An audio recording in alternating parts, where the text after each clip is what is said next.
সকাল সকাল উঠে ঘুম থেকে ফ্রেশ হয়ে একটু রেডি হয়ে নিলাম। কোথাও একটুখানি ঘুরতে যাওয়ার কথা আছে, দেখি কোথায় নিয়ে যায়। এটা একটা সারপ্রাইজ বলেছে রাজ আমাকে। তো সকাল সকাল উঠে একটুখানি ভালো করে ফ্রেশ হয়ে নিলাম।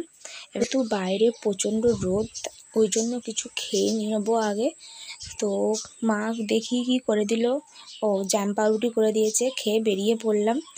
এই যাচ্ছি আমরা, কোথায় নিয়ে যাচ্ছে এখনও অবধি জানি না আমি, বললেও তো সারপ্রাইজ আছে। তো দেখি যাই আপাতত। ওয়েদারটা মোটামুটি ভালোই আছে, তবুও ভীষণ রোদ ছিল বাইরে, এতটাই রোদ ছিল যে মুখে পুরো পুরো রোদের ঝলকানি আসছিল। তো ফাইনালি চলে এলাম, এটা হচ্ছে অজন্তা সিনেমা হল। আচ্ছা, এই সারপ্রাইজ ছিল, আমি তো বুঝতেই পারিনি, বাট বইটা খুব ভালো ছিল। বইটা আমরা দেখতে এসেছিলাম গোস্ট বাস্টার। এই হচ্ছে ঢুকলাম সিনেমা হলের ভেতরে। সামনে যেহেতু একটা লোক দাঁড়িয়ে ছিল, তো উনি টিকিট দেখতে চাইলো অনলাইনে, তো টিকিটটাকে দেখালাম, বাট হল পুরো ফাঁকা ছিল। এখনও অবধি কোনো ভিড় হয়নি, কারণ তখন সবে দুপুর 12টা বাজে।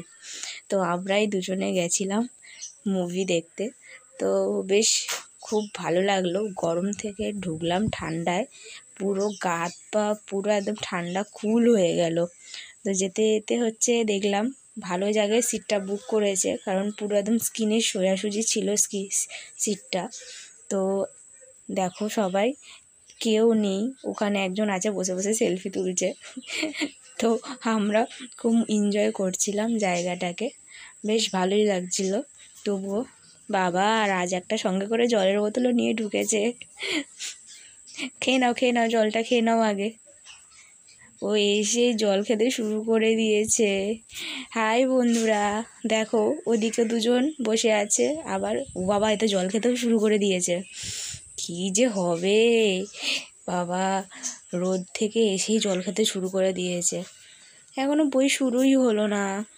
এই যে গোস্ট বাস্টার।